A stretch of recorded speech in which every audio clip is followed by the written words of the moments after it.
There is a quiet strength in this world, a power that does not boast, does not scream, and does not beg to be seen. It moves beneath the surface, unseen by those obsessed with noise and chaos. You won't find it flaunted on stages or shouted from rooftops. You will not read about it in tabloids or hear it praised in the halls of comfort. But it exists in the silence before a decision, in the breath before a storm, in the eyes of someone who has every reason to fall apart, but doesn't. This is the strength of the Stoic. Not the cold, emotionless statue that some mistake it for, but the unshakable soul who stands amid fire and says, "This too I will endure." We are not here to feel good. We are here to become strong.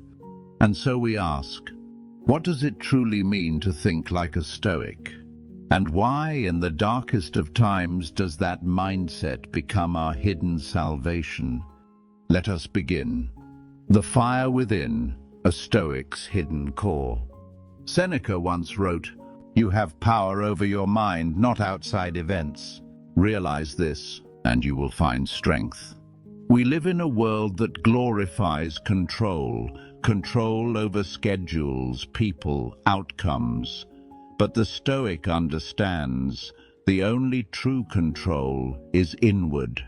It is the control over the storm of our own thoughts, over the fire of our own anger, over the despair that seeps into the cracks of grief. This is not suppression, it is transcendence. To master the mind is not to silence emotion, it is to govern it. Marcus Aurelius, a Roman emperor who bore the weight of a collapsing empire, wrote to himself, "If you are distressed by anything external, the pain is not due to the thing itself, but to your estimate of it, and this you have the power to revoke at any moment." We do not choose the tragedies that strike us. We do not choose betrayal, loss, or failure, but we do choose how to meet them. And that choice is everything. Destructive emotions, the battle within. The true enemy of the Stoic is not the world. It is not death. It is not injustice. It is destructive emotion, rage that blinds, fear that paralyzes, grief that consumes. These are the tyrants of the inner world. And like Epictetus taught, it's not things themselves that disturb us, but our opinions about them. The untrained mind builds stories from pain, stories that prolong suffering, stories that turn fear into fate. But a Stoic does not accept this. A Stoic rewrites the narrative. Consider Viktor Frankl, not a Stoic by title, but a man who embodied its deepest truth. A survivor of Nazi concentration camps, Frankl wrote, "Everything can be taken from a man but one thing, the last of the human freedoms, to choose one's attitude in any given set of circumstances." That is the battleground of the Stoic, not the outside world, but the inward battlefield where choice confronts chaos. We are not victims of what happens. We are victims of how we interpret what happens. And interpretation can be trained. Endurance over escape, the Stoic's code. We are taught to flee discomfort, to numb pain, to distract ourselves from suffering. But the Stoic walks into the fire, not because they enjoy it, but because they know true strength is forged in trial. Cleanthes, a Stoic poet and philosopher, once wrote, "Lead me, Zeus, and you, Destiny, wherever you have assigned me. I shall follow and not hesitate. But even if I do not wish to because I am cowardly, I shall follow nonetheless." There is something terrifying and beautiful about this submission to fate, not fatalism, not surrender, but the realization that our resistance to life's trials causes far more agony than the trials themselves.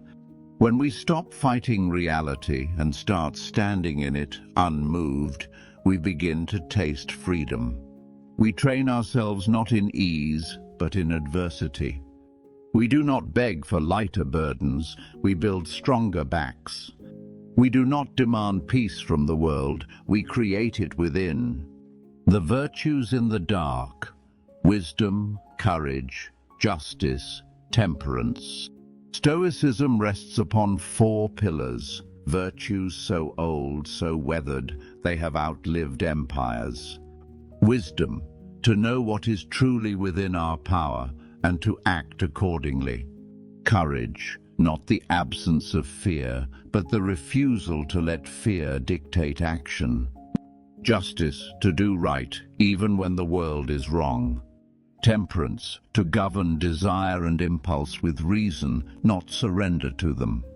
These are not abstract ideals, they are the weapons we carry when everything else is stripped away. When the job is lost, when the friend betrays, when the world turns to ash, these virtues remain. They cannot be taken. They are forged in silence, tested in solitude and revealed in crisis. This is the code of the Stoic. Do what is right, endure what is necessary, control what is yours.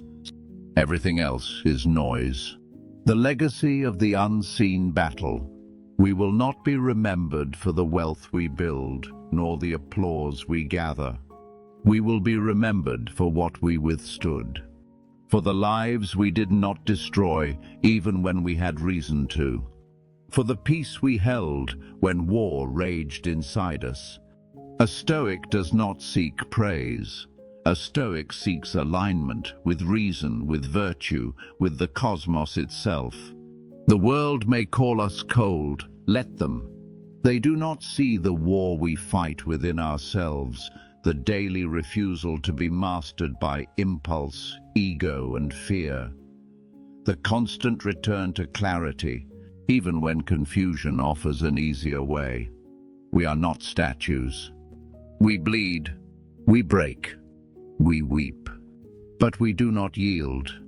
If you have felt that fire within you, the sense that there is something greater than reaction, something stronger than pleasure, something more eternal than emotion, you are already on the path. The Stoic mindset is not an escape from life. It is a re-entry into it, with eyes wide open and armor forged from reason. And so we walk, through loss, through failure, through fear, not untouched by pain, but unbroken by it. We do not walk alone. This ancient fire, this hidden strength, it is in all of us. And in a world addicted to noise and distraction, the one who walks in silence, unshaken, aware, and aligned, is the most dangerous force of all. So be still, be clear, be unmovable. And remember, fate leads the willing and drags the unwilling. Cleanthes. We are Stoics, whether the world sees us or not. Now rise and endure.